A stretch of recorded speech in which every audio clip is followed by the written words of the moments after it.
روایت ہے کہ حضرت داؤد علیہ السلام کی قوم کے 70,000 آدمی عقبہ کے پاس سمندر کے کنارے ایلا نامی گاؤں میں رہتے تھے، اور یہ لوگ بڑی فراخی اور خوشحالی کی زندگی بسر کرتے تھے۔ اللہ تعالیٰ نے ان لوگوں کو اس طرح امتحان لیا کہ سنیچر کے دن مچھلی کا شکار ان لوگوں پر حرام فرما دیا اور ہفتے کے باقی دنوں میں شکار حلال فرما دیا، مگر اس طرح ان لوگوں کو آزمائش میں مبتلا فرما دیا کہ سنیچر کے دن بے شمار مچھلیاں آتی تھیں اور دوسرے دنوں میں نہیں آتی تھیں۔ تو شیطان نے ان لوگوں کو یہ ہیلا بتا دیا کہ سمندر سے کچھ نالیاں نکال کر خشکی میں چند حوض بنا لو، اور جب سنیچر کے دن ان نالیوں کے ذریعے مچھلیاں حوض میں آ جائیں تو نالیوں کا منہ بند کر دو، اور اس دن شکار نہ کرو بلکہ دوسرے دن آسانی کے ساتھ ان مچھلیوں کو پکڑ لو۔ ان لوگوں کو یہ شیطانی ہیلا بازی پسند آ گئی، اور ان لوگوں نے یہ نہیں سوچا کہ جب مچھلیاں نالیوں اور حوضوں میں مقید ہو گئیں تو یہی ان کا شکار ہو گیا، تو سنیچر ہی کے دن شکار کرنا پایا گیا جو ان کے لیے حرام تھا۔ اس موقع پر ان یہودیوں کے 3 گروہ ہو گئے۔ نمبر 1، کچھ لوگ ایسے تھے جو شکار کے اس شیطانی ہیلے سے منع کرتے رہے اور ناراض و بیزار ہو کر شکار سے باز رہے۔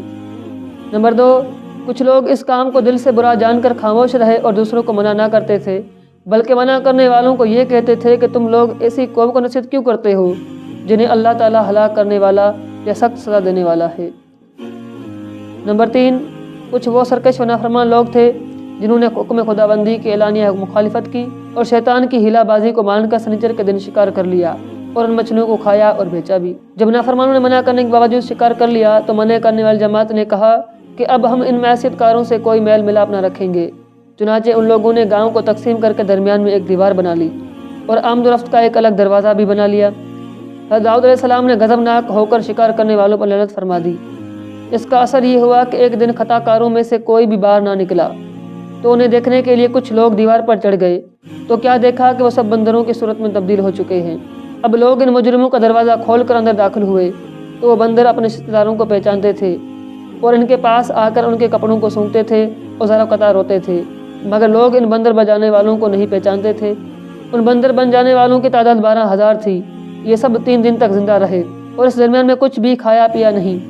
بلکہ یوں ہی بھوکے پیاسے سب کے سب ہلاک ہو گئے۔ شکار سے منع کرنے والے وہ ہلاکت سے سلامت رہے، اور صحیح قول یہ ہے کہ دل سے برا جان کر خاموش رہنے والوں کو بھی اللہ تعالیٰ نے ہلاکت سے بچا لیا۔ اس واقعے کا ذکر قرآن مجید کی سورہ بقرہ میں آیا ہے۔ معلوم ہوا کہ شیطانی ہلا بازی میں پڑھ کر اللہ تعالیٰ کے حکام کی نافرمانیوں کا انجام کتنا برا اور کس قدر خطرناک ہوتا ہے،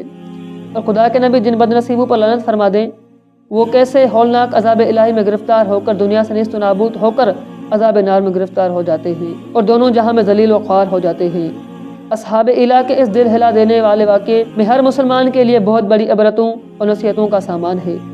کاش اس واقعے سے مسلمان کے قلوب میں خوف خداوندی کی لہر پیدا ہو جائے اور دونوں جہانوں کی سربلندی و سرفراز ہو کر اعزاز و اکرام کی سلطنت کے تاجدار بن جائیں۔